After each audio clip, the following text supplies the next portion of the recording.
Alright, ladies and gentlemen, hello and welcome to our first ever Hero House ranking video. Shout out to LiveYT for the suggestion of ranking the Lightning Collection, or at least what I have from the Power Rangers Lightning Collection. I don't have all the figures, but I do have the majority. Anyone who's seen my reviews knows how highly I regard the line. None of them are bad action figures. So we'll just say that out the gate. Even my least favorite is still a very good action figure and probably better than, most Marvel Legends.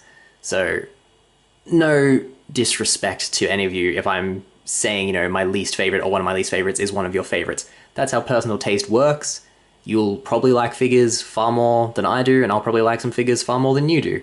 That's life, and yeah, let's try and not have any hard feelings come into this ranking process. So yeah, without further ado, let's begin. Alright, let's kick things off with a 2-for-1. So at the bottom of the list, sadly, we have the Psycho Rangers. It's not their fault. As I was saying earlier, they're fantastic figures. It's just their articulation isn't quite as good as the rest of the line due to their sculpting, and as we've seen with the Lightning Collection, they will often find a way to overcome the sculpt to give them still good articulation, so it's a shame that they don't have that with the Psycho Rangers. Plus, there's this whole debacle where they're releasing a 5-pack of the entire team after they've already released Blue and Red as singles, so we're going to have to wait ages to get, the others released as singles, or you have to buy Red and Blue again in the 5-pack. It's just sort of, a strong example of the really weird and annoying way the Lightning Collection is being released, and so they're kind of a thorn in the side now, reminding me of that. But again, still really, really good figures, but they're at the bottom of the list at the moment. Next is Zeo Blue, aka Rocky, and you know why he's here. You know that I hate him for replacing Jason, and the figure itself is not one of their strongest offerings. There's paint chipping going on. The Zeo suit design just isn't that interesting to me. I don't really dig the helmets, particularly just his weird triangle. So even his weaponry isn't as impressive. Like, the accessories he comes with aren't visually engaging. His sword is kind of phallic. So, he's got that working against him. There's nothing wrong with a phallus, but, you shouldn't really make a sword out of it. It's not going to cut many things. So he's got that working against him, and then just the fact that I am not a huge Rocky fan.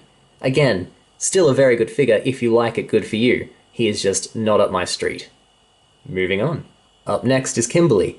Now, she was the first female released in the line, and she was just a sign that, even though the Lightning Collection is fantastic, it still suffers from some issues that plague many toy lines, and it's just they cannot execute female forms very well. I mean, her articulation is not as good as her male counterparts. The sculpt just doesn't look as good. The paintwork is off on the chest. It sort of turns into purple there. So there are a fair few issues with what should have been a very strong release to bring females into the line. Then you've got the fact that, I always preferred Trini to Kimberly. So this figure has all that working against it. Like, still a solid entry and a lot better than a lot of female figures, but it's just a shame that she did have those residual issues. And here he is, Tommy, the White Ranger, and it's a good figure. Joints are a bit loose, but he was one of our introductions to the line, and he is still very well articulated. His accessories were good, like look at the paintwork on Saba, that's quite nice. His own paintwork, it's a very engaging costume. I think that was part of the White Ranger's appeal. It was a sick costume. But everyone who's watched my channel knows my feelings on Tommy. I just don't have time for him. He supplanted Jason as leader, undeservedly, because he was completely incompetent as leader, and he, gets props of being the best ranger. Jason is clearly superior. In fact, I'd argue Doggy Kruger is a better ranger. Wes is a better ranger. Yeah, I would not say that Tommy was the greatest Power Ranger. My issues are with Tommy. This figure itself is, pretty darn good, apart from some loose-ish joints, but he was still a strong introduction, but the line has surpassed him, I feel. Plus, my personal attitude towards Tommy has him with this rather low ranking. Moving on. Coming up next is Leo, the Red Ranger from Lost Galaxy. A really strong figure.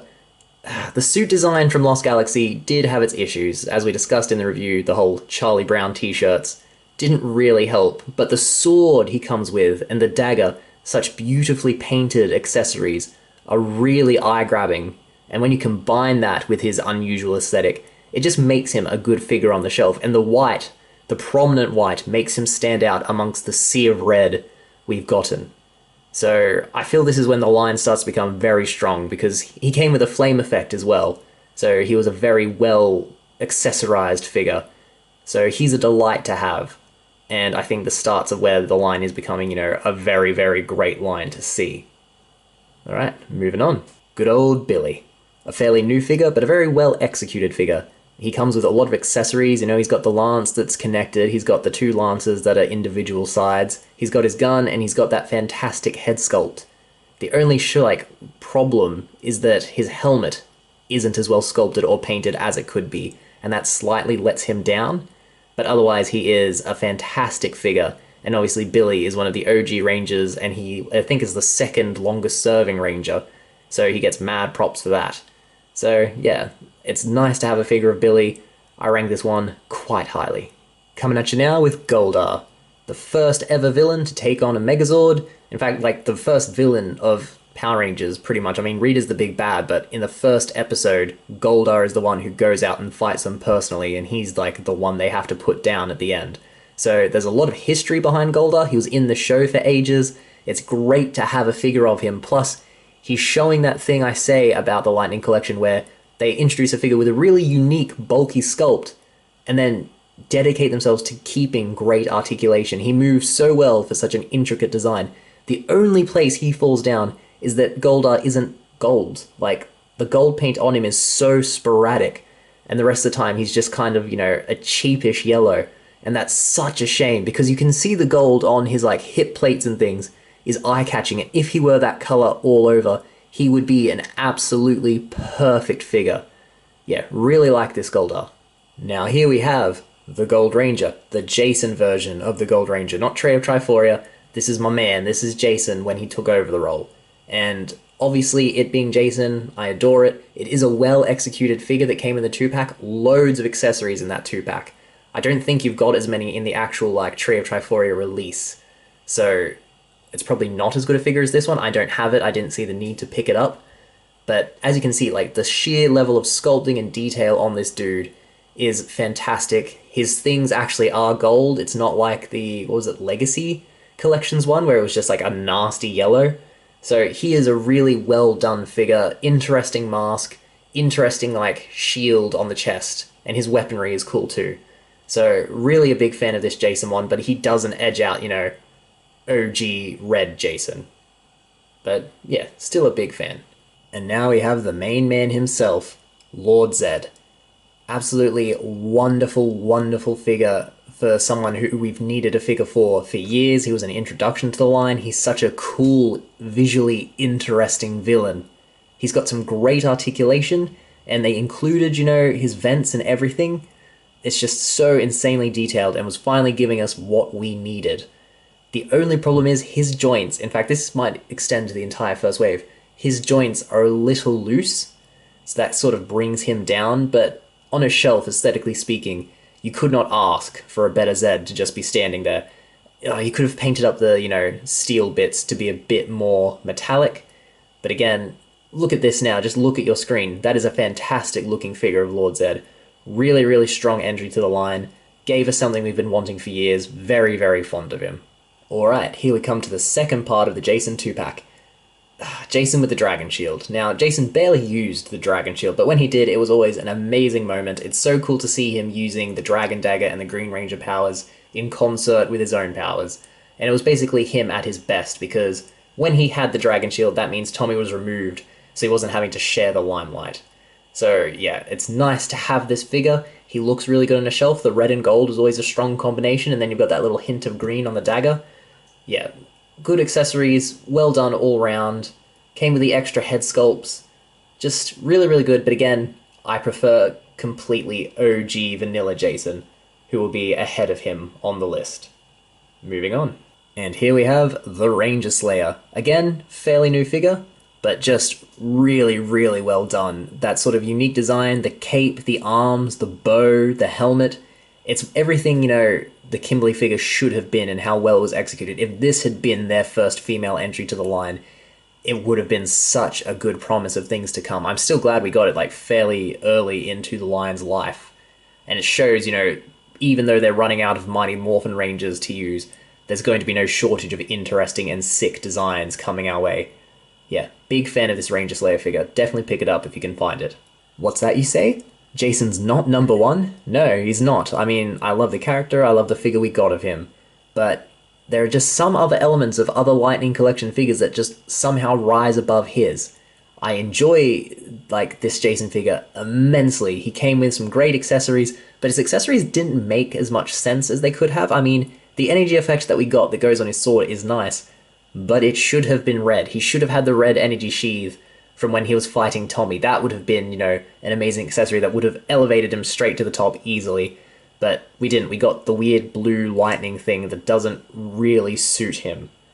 Yeah, so he sits here, still close to the top, as Jason should always be, but not quite number one. Getting close to wrapping up now, we have Jack from Power Rangers SPD. Now, absolutely adored Jack as a character. He had such good growth, and then his figure is such a well-executed figure. It's simplistic, but his weapons are done so well. They connect to form his proper rifle, which I don't think they needed to do, but it's very impressive that they did it. He's got, the sculpted symbol on his forehead, the little SPD that's very neatly painted across his chest, and then just the number one design, the black sleeve, makes him interesting. He looks like a cop, like a cowboy cop who's going to be doing cool things. So, really like the figure. Not quite top 3, but so close. Following on from Jack, we have Trini, the OG Yellow Ranger. And I can't tell you exactly why this appeals to me so much. I'm pretty sure it's the exact same body as Kimberly, maybe just a little bit taller and lacking the skirt. But the issues don't seem as glaring here. Plus, this came with an absolutely incredible head sculpt, whereas Kimberly came with an awful head sculpt. And the yellow, I think, is visually appealing. Plus, I just preferred the design of her helmet and the daggers as weaponry. Just have it going for her. It's nice to have a figure of Trini that was well done, because that seems to respect the actress. So yeah, really enjoy this. Now, on to the top 3. Alright folks, and here we have it, the top 3. Number 3 being Doggy Kruger, the Shadow Ranger himself.